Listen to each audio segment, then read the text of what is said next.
নমস্কার ভিউয়ার্স। তো চলুন শুরু করা যাক শ্রীমদ্ ভগবদ গীতা যথাযথের কর্মযোগের পরবর্তী অংশ। শ্লোক 42।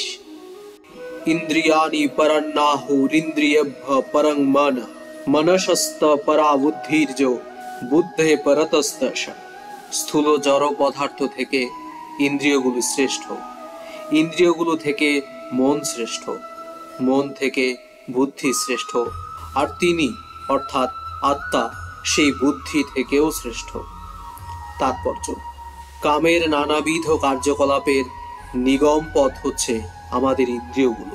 কাম দেহের মধ্যে স্থিত থাকে, কিন্তু ইন্দ্রিয়গুলোর মাধ্যমে তার বহিঃপ্রকাশ হয়। তাই সামগ্রিকভাবে জড় দেহের থেকে ইন্দ্রিয়গুলো শ্রেষ্ঠ। আমাদের অন্তরে যখন উচ্চ স্তরের চেতনা বা কৃষ্ণ চেতনার বিকাশ হয়, তখন এই সমস্ত নির্গম পথগুলো আর সক্রিয় থাকে না। কৃষ্ণ ভাবনার উন্মেষ হলে পরমেশ্বর ভগবানের সঙ্গে আত্মার নিত্য সম্পর্ক স্থাপিত হয়। তাই তখন এখানে বর্ণিত জড় দেহগত কার্যকলাপগুলো পরমাত্মার সঙ্গে যুক্তার ফলে নিষ্ক্রিয় হয়ে যায়। দেহগত কার্যকলাপের অর্থ ইন্দ্রিয়ের সক্রিয়তা, এবং ইন্দ্রিয় নিষ্ক্রিয় হওয়ার অর্থ দৈহিক কার্যকলাপ বন্ধ হয়ে যাওয়া। কিন্তু যেহেতু মন সক্রিয়, তাই দেহ স্থির ও শান্ত থাকলেও মন কার্য করতে থাকে। যেমন নিদ্রিত অবস্থায় আমরা স্বপ্ন দেখি, কিন্তু মনেরও ঊর্ধ্বে হচ্ছে বুদ্ধির দৃঢ়তা, এবং বুদ্ধিরও ঊর্ধ্বে আত্মা।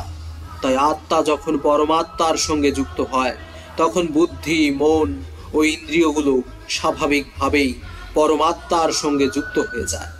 কঠোপনিষদেও ঠিক এইভাবেই বলা হয়েছে যে ইন্দ্রিয় থেকে ইন্দ্রিয় উপভোগের বিষয়গুলো শ্রেষ্ঠ, কিন্তু ইন্দ্রিয় উপভোগের বিষয়গুলো থেকে মন শ্রেষ্ঠ।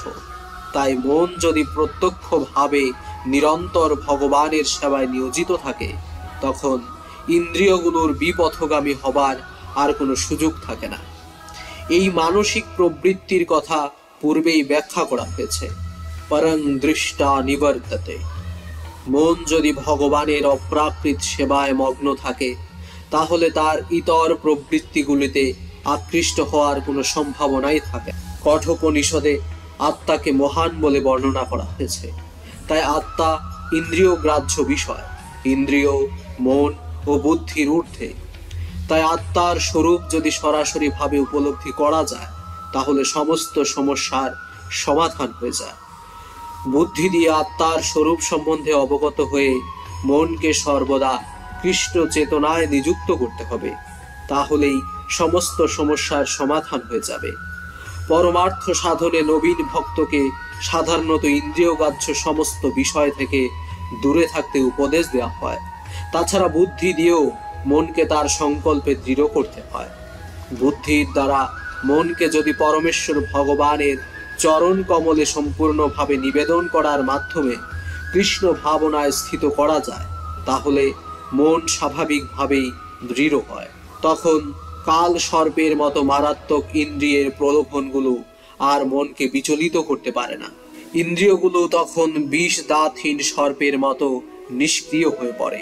কিন্তু আত্মা যদিও বুদ্ধি, মন ও ইন্দ্রিয়ের অধীশ্বর, তবু কৃষ্ণ ভাবনাময় হয়ে ভগবান শ্রীকৃষ্ণের আশ্রয় গ্রহণ না করলে যে কোনো মুহূর্তে বিচলিত মনের প্রভাবে অধঃপতিত হওয়ার সম্ভাবনা থাকে।